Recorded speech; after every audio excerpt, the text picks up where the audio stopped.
22번째입니다. 솔로몬입니다. 제가 솔로몬을 옆에다가 작은 제목으로 이스라엘의 금수저 해놓고 팍스 이스라엘리아나 이런 단어 없는 단어입니다. 팍스 로마나, 팍스 아메리카나 많은데, 그러니까 태평성대를 지날 때를 상징적으로 팍스 뭐라 그러죠. 예, 솔로몬의 이름 뜻은 평화란 말이에요. 평안, 평화. 그래서 우리 흔히 인사할 때 샬롬이란 말 같은 말입니다.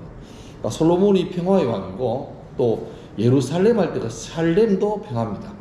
같은 거거든요. 그러니까 평화의 도시에서 평화의 왕이 다스린다. 이게 예루살렘에서 솔로몬 다스리시는 그 통치인데, 상징적으로 말하면 장차 예수 그리스도가 이 땅에 오셔서 다스릴 것을 상징하는 그런 거고요. 솔로몬은 이름이 또 있습니다. 여드디아라고 있는데, 이 이름은 하나님께 사랑받는 자라는 이름인데, 뭐 두 이름이 있지만 실제로 많이 쓴 이름은 솔로몬입니다. 지난주에 했던 것처럼 다윗과 그 우리아의 아내에서 낳은 첫 아들은 결국 다윗의 범죄 때문에 낳은 지 일주일 만에 죽고, 그 뒤에 태어난 둘째 아들이 솔로몬이죠. 그러면 어찌 보면 출신 성분은 별로 안 좋아요. 그리고 하나님은 다윗에게 니는 성전을 건축하지 못하지만 네 아들을 하겠다 해서 그 아들에게까지 연결되는 그 아들이 바로 솔로몬입니다. 다윗이 꽤 왕자가 많았습니다. 후궁도 많았고, 근데 그 중에서 처음부터 이제 하나님은 아예 바세바의 아들이었던 솔로몬에게 왕위를 이어준다고 약속하셨는데, 당시 왕자들이 불만이 많죠. 왜냐하니까 엄밀히 말하면 솔로몬은 출신 성분도 안 좋잖아요. 그러니까 명백히 공공연한 비밀이지만 다윗이 범죄 중에 대형 사고 쳐서 낳은 그 바세바, 그 사람의 소송이기도 하고, 또 저는 얘기했지만 바세바가 그 우리아의 아내인데, 우리아가 헷 사람으로서 이스라엘 사람도 아닙니다. 그러니까 이방인입니다. 그러니까 과부죠, 이방인이죠, 범죄로 되어 있죠. 굉장히 안 좋은데, 반면에 다윗에게는 멀쩡한 가문에서 시집 와가지고 낳았던 정식 왕자도 많았거든요. 그러니까 불만이 많아요. 근데 이제 다윗이, 그 레진 다윗이 점점 나이가 많아서 늙어가는데, 그때 한 사람이었던 아도니아가 이제 반란을 일으킵니다. 다윗이 죽기 직전에. 근데 아도니아에 대한 평가를 보면 그게 나와있죠. 압살롬 다음으로 태어난 자인데, 용모가 준수한 게 아니라 성경에서 노골적으로 심히 준수하다고 나오는데, 성경에서 이 정도 대놓고 용모 칭찬하는 사람 몇 사람 없습니다. 반면에 또 반대로 용모를 심하게 까는 사람도 있습니다. 라헬의 언니 레아는 지난 성경 보면 안색이 심히 박하니라 이렇게 나오는데, 대놓고 외모 비하를 막 엄청나게 하시는 거예요. 그러니까 인물이 막 요즘 말하면 지방자치제다, 뭐 민주주의다 이런 식이죠. 근데 반대로 인물이 정말 좋은 사람 중에는 요셉도 심히 준수하더라, 핸섬보이라고 나오는데, 여기 아도니아도 용모가 심히 준수할 뿐 아니라 뒤에 보세요. 그의 아버지가 네가 어찌하여 그리 하였느냐고 하는 말로 한 번도 그를 섭섭하게 한 일이 없었다. 그러니까 아예 효사입니다. 그러니까 용모도 좋고 성품도 괜찮고 딱 왕으로서 제격인데, 중요한 건 왕으로 픽업되는 과정이 다른 사람처럼 용모나 능력이나 왕의 서열이 아니라 하나님의 계획하심이 있는 거죠. 아도니아는 아쉽지만 역할은 그까지인데 좀 욕심났던가 봐. 이대로 있다가는 멀쩡히 아버지 죽고 왕은 저 대목도 안 한 솔로몬 넘어간다 싶으니까 자기 사람을 모읍니다. 근데 그 사람 중에서 굉장히 유력한 사람 모아요. 제사장이었던 아비아달이라는 사람, 그 다음에 다윗을 도와서 어릴 때부터 완전히 뼛속 깊이 다윗과 같이 목숨을 바쳤던 요압 장군, 지금 치면 국방부 장관, 청와대 안보실장하고 그 다음에 비서실장하고 두 사람을 포섭한 거예요. 그래서 아도니아가 이 기회로 아예 그냥 왕 돼버리자 해서 모아가지고 큰 파티를 여는데, 이 일을 알게 된 나단 선지자가 빨리 바스바에게 가서 말합니다. 하나님께서 네 아들에게 왕을 주려 했는데 가만히 있으면 지금 날아간다. 그래서 바스바가 급하게 다윗에게 가가, 다윗 지금 나이 많아 누워있는데 흔들어 깨가지고 이러면 안 된다. 네 지금 누워있는 문제가 빨리 내 아들에게 왕위를 이렇게 하사해라. 그래서 다윗이 그 노구리 끌고 그 사독이라는 제사장하고 나단 선지자하고 그다음 브나야 장군 야들을 데리고 솔로몬에게 가서 솔로몬에게 기름 붓고 왕으로 즉위시킵니다. 그러니까 백성들이 다윗 왕이 솔로몬에게 왕위를 인계하니까 백성들이 막 만세 부르고 난리났는데, 그러니까 예루살렘이라는 좁은 도시에서 한쪽에는 아도니아가 파티하고 있고 한쪽에는 솔로몬이 즉위한 건데, 문제는 백성들이 솔로몬 쪽으로 몰려가지고 점점 속이 커지죠. 그때 한 사람이 아도니아에 가서 이 소식을 전합니다. 그러니까 지금 다윗 왕이 솔로몬에게 가서 기름 붓고 왕으로 세웠고 지금 끝났다. 우리끼리 이거 아무 소용없다. 그러니까 아도니아에게 모든 사람들이 다 호미백산 다 달아납니다. 그리고 아도니아는 바로 도망가가지고 번제단의 뿔을 잡아요. 여러분 우리나라 국사회 오다 보면 옛날에 왜 한국에 소도라는 거 기억납니까? 그 어느 지역이 있는데 거기 들어가면 함부로 못 들어가고 이게 그 있잖아요. 근데 그런 게 여기도 있습니다. 그러니까 번제단의 그 뿔을 잡으면 그 성전에서는 사람을 못 죽이잖아요. 그러니까 아도니아 거기 볼모로 잡고 만약에 내 살려준다고 약속하면 못 나가면 되는 거예요. 그러니까 이제 솔로몬이 왕 된 다음에 형님 나왔어. 이런 대신에 내가 왕 됐으니까 내가 형 대우할 테니까 제발 나대지 말고 그냥 자리 지키라고 이렇게 경고하죠. 다윗이 죽기 전에 아들 솔로몬에게 세 가지 유언 남깁니다. 좀 무서운 유언인데요. 첫 번째는 요압이 평안에 죽지 못하게 해라. 이거 무서운 말입니다. 요압은 자기랑 도망달 때부터 같이 저우는데 이 요압이 솔직히 좀 과해요. 그래서 지난번에 했지만 왜 사울왕이 죽고 난 다음에 사울왕의 아들이 임시로 왕 됐을 때 이 장군이 있었는데 평화협정했는데 이 요압 장군이 가서 그 사울왕의 장군을 죽여버리죠. 그러니까 이 선을 넘는 거예요.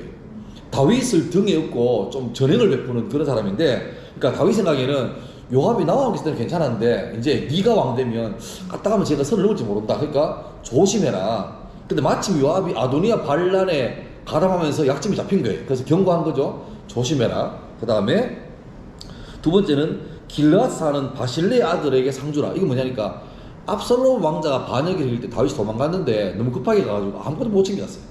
그때 이 바실레의 아들들이, 바실레라는 사람이 이 다윗 일행을 다 먹이고 보호해줬습니다.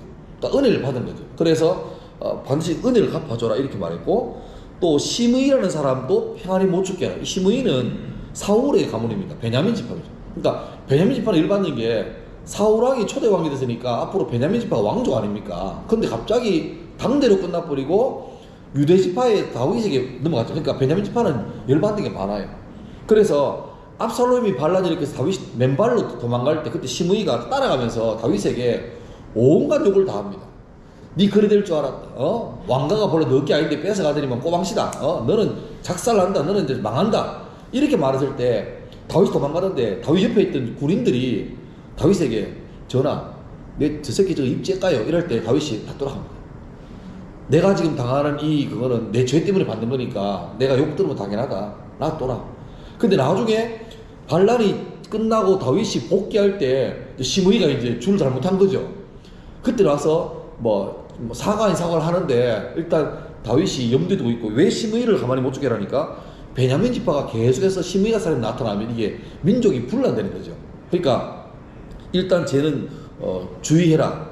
그런데 이 세 가지 임무가 의외로 빨리 집행이 됩니다.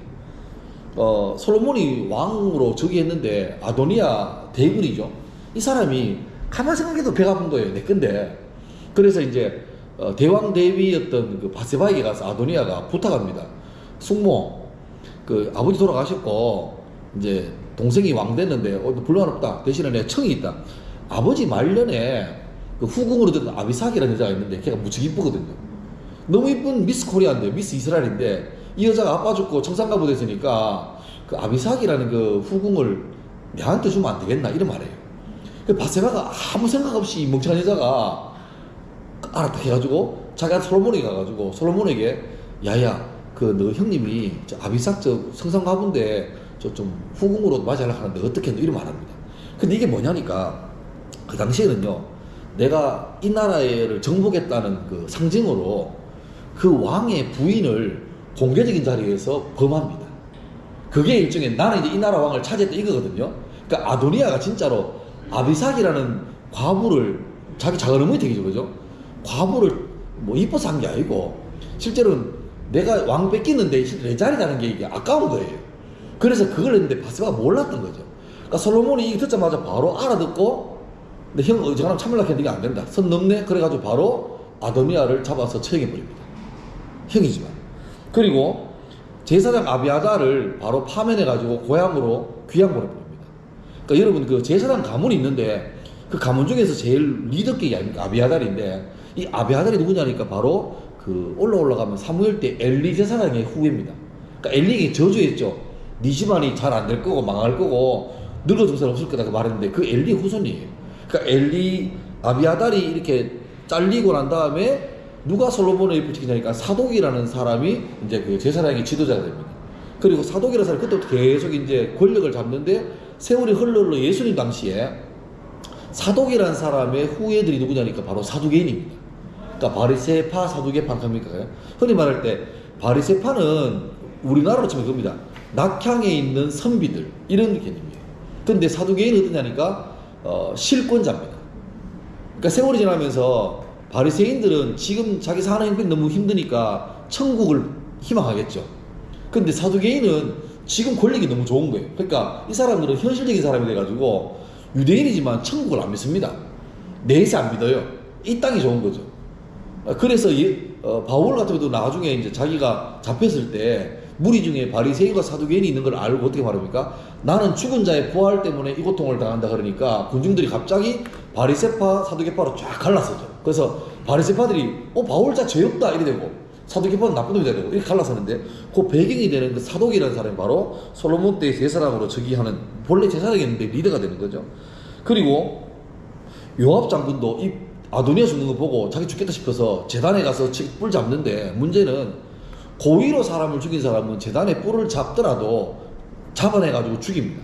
그러니까 요압도 결국 한 시대를 풍미했지만 마지막에 선택을 잘못하고 자기 속에 야심을 숨기지 않던 바람에 처참하게 인생도 망하고 시므이가 재밌어요. 시므이는 본래 다윗에게 저주했다가 박살난 다음에 소위 그 가택연금을 당합니다. 너 집 밖을 벗어나지 마라. 그럼 놔둔다. 근데 집 밖을 벗어나는 순간 너는 아웃이다. 이랬는데 시므이가 잘 살았는데 주위에서 3년 지난 다음에 시므이 집에 종두리가 도망가 버립니다. 그 시므이 열받아가지고 추노를 하는 거예요. 3년 지난 다음에 잊어버린 거죠. 그리고 어느 사람이 와서 솔로몬에게 제보합니다. 시므이가 집을 벗어났다는데요. 그게 듣자마자 불러가지고 시므이를 처형합니다. 그러니까 다윗이 경계했던 이 유언들이 빨리빨리 이루어지는 거죠. 어찌 보면 솔로몬이 복수한 것 같지만 실제로는 하나님께서 그 섭리를 이루어 가시는 그런 과정이 되겠습니다. 이제 솔로몬이 왕대에서 우리가 이제 유명한 얘기 나오는데 솔로몬이 1000번째 나오는데 여러분 1000번째가 1000번의 제사를 말하겠습니까? 아니면 1000마리의 그 재물을 말하겠습니까? 정답은 둘 중에 하나입니다. 1000번째. 3년, 그러니까 1000일입니까? 1000마리입니까? 1000일. 1000일 그러면 3년쯤 아닙니까? 그죠? 근데 실제로는 1000일이 아니고 1000마리입니다. 그러니까 우리 간혹 교회에서 있다 보면 왜 새벽 기도 때는 헌금 바칠 때 1천번 정도 바치잖아요. 근데 엄밀히 말하면 그 성경적으로는 안 맞습니다. 그러니까 자기가 1000일을 채우겠다는 그런 약간 내가 볼 때 우리나라 이거 왜 새벽에 정해서 비는 100일 기도 그게 약간 기독교로 옮기면서 바뀐 그런 것 같은데 실제로는 솔로몬이 왕대가 1000일 동안 제사 드릴 시간도 없고 1000마리의 재물을 한 방에 바친 겁니다. 대단한 규모죠. 예. 그리고 그 1000일에 1000번째를 바친 다음에 꿈에 하나님께서 나타나가지고 내가 나한테 뭘 주고 니 구해봐라 할 때 내가 너무 어린데 당시 왕이 할 일이 많은데 그 중에서 중요한 게 하나가 뭐냐니까 재판입니다. 재판. 내가 재판해야 되는데 내한테 지혜도 없다. 그래서 내게 뭘 달라니까 듣는 마음을 달라. 그 듣는 마음이 다른 사람들의 말을 잘 경청하는 마음도 되겠지만 목사인 제가 볼 때 동시에 뭐냐니까 그 어려운 판결 가운데서 하나님 뜻이 뭔지를 좀 먼저 듣는 마음을 달라. 그 말이 되는 것 같아요. 그러니까 듣는 마음을 달라는데 그 말이 딱 하나님만 맞았습니다. 그러니까 이게 있잖아요. 저는 저희 집 애들한테 생일 선물로 뭘 주냐 하니까 나이 수에 맞게 돈을 줍니다. 아들 너무 좋아합니다. 아싸 하면서 막 지금 23살인데 23만 원 받고 내년은 뭐 그러는데 내가 하죠. 돈 벌 때까지다. 그리고 이제 너 돈 벌면 그때부터 50만원씩 나한테 연금을 받쳐라 이렇게 말하는데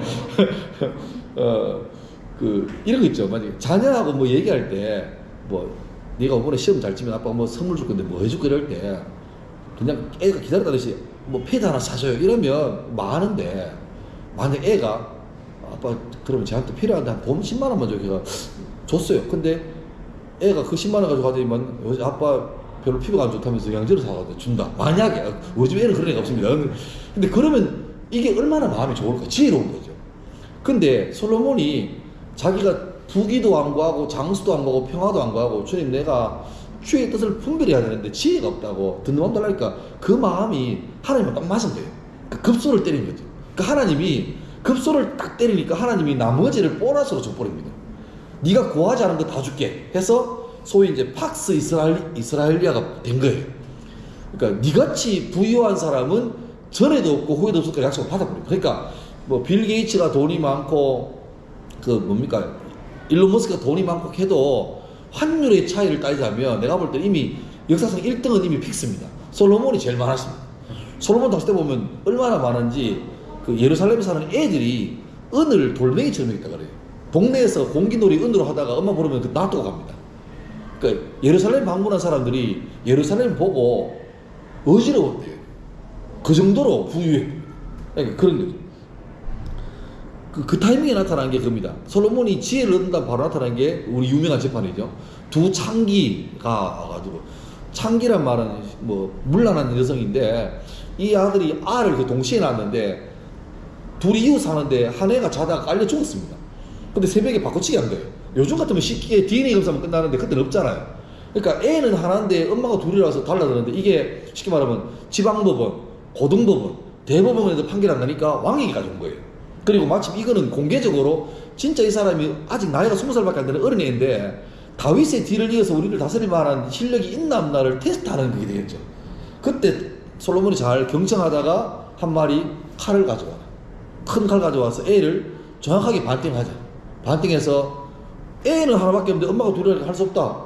그래서 이 사람 반주고 두 사람 반주를 하니까 이미 감정이 북받쳐 있는데 그 가짜 엄마는 그렇게 해라. 정말 왕 지혜롭다. 이렇게 막 혈기 넘쳐서 하는데 친모는 모성이 안 그렇잖아요. 울면서 왕 보고 막 과하면서 저 왕이 미쳤다. 그러지 마라. 내가 벌 받을 테니까 애는 손대지 마라 했을 때 왕이 딱 판결을 멈추고 친모를 판결하는 거죠.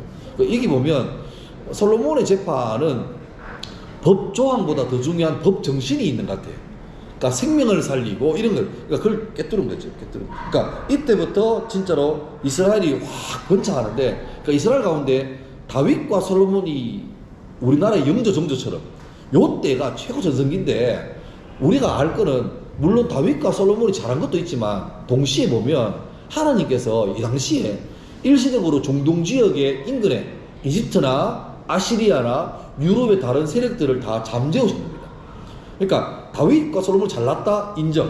하지만 동시에 다른 나라에서 세력이 크게 발생하지 않도록 세력을 누르신 거예요. 그러니까 하나님께서 이 세계를 통치하신다는 사실을 믿으면 이게 하나님께서 이때 이 나라에게 번영을 주는 게 그림이 보이는 거죠. 자, 넘어가십시다.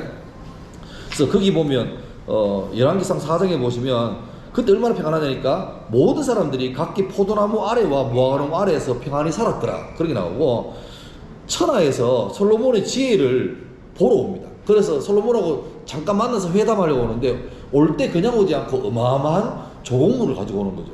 그러니까 솔로몬은 가만히 앉아가지고 인근에서 돈을 다 버는 거예요. 자, 그리고 솔로몬이 인생에서 가장 잘했던 것 중에 하나가 성전 건축인데 다윗이 하고 싶었지만 못했던 것을 이제 솔로몬이 함으로써 하나님께서 이 가문을 인정하신다. 그게 되는 거죠. 그리고 그 열왕기상 6장 1절 보면 성전 건축할 착공할 때가 출애굽한 지 480년 후라고 딱 나와버립니다. 이게 되게 중요한 거예요. 그러니까 성경이 그냥 대충 이야기책 스토리텔러가 아니고 역사적으로도 맞다는 게, 그러니까 솔로몬 당시 때가 연수가 나오니까 이 출애굽이 언제가 나오는 거죠. 그러니까 솔로몬이 주전 900 BC 940 몇 년이거든요. 그러면 이제 출애굽했던 그 연수가 나와버리는 거죠. 그리고 본래 그 언약궤 안에 세 가지가 있습니다. 법궤 안에. 그러니까 법궤, 언약궤 하는데 법궤 안에 세 가지 있는데 뭐냐니까 하나는 십계명 돌판, 또 하나는 만나가 담긴 항아리, 또 하나는 그 아론의 상단 지팡이가 있는데 이 솔로몬 때에는 벌써 만나와 아론 지팡이는 유실돼 버렸고 뭔 일인지 모르겠지만 아마 중간에 어렵게 지내면서 막 다 날아갔던 것 같아요. 그리고 법궤 돌판밖에 없었습니다. 그리고 현재는 지금 이 언약궤도 없어진 거죠. 그러니까 흔히 누가 말할 때 앞으로 고고학계에서 가장 큰 발견이 뭘까? 근데 아마도 가능하다면 이 법궤를 발견해버리면 이게 대박이다. 근데 예. 그리고 여러분 그 옆에 솔로몬의 성전 나오는데 마당이 있고 그 마당에 무슨 이렇게 밥그릇 같은 게 그게 뭐냐니까 손발 씻는 그겁니다. 물두멍이라는 물두멍 물이 담기는 거기서 씻는데 물두멍이 다른 이름으로 그 재료가 놋이거든요. 굴이. 그래서 놋바다라고 합니다. 놋바다. 그러니까 히브리 말에, 이스라엘 말에는 물이 모여 있으면 바다라고 말합니다. 그래서 갈릴리 호수 아닙니까? 근데 갈릴리 바다가 그러죠. 심지어 여기 크다란 놋그릇에 물이 있는데 이것도 놋바다라고 합니다. 거기 있고 그 위에 반듯한 거는 뭐냐, 조그만한 그거는 이제 번제단, 불태우는 거고, 건물이 바로 그 성전이죠. 그래서 지성소, 성소하고 지성소가 있습니다. 여기 그림이 좀 작아서 죄송한데, 근데 여러분 이 성전의 규모가 얼마나 되겠습니까? 평수로 말하면, 평수로 해야 마다 아니까. 솔로몬 성전이 평수가 얼마나 되겠습니까? 그래서 한 번도 생각 안 해보셨죠? 그 규모가 나옵니다. 그러니까 성경에 규빗 하는데, 이 규빗이 이거거든요. 손끝부터 팔꿈치까지거든요. 요게 한 45cm 된대죠. 그러니까 뭐 방주도 뭐 300규빗이 나오거든요.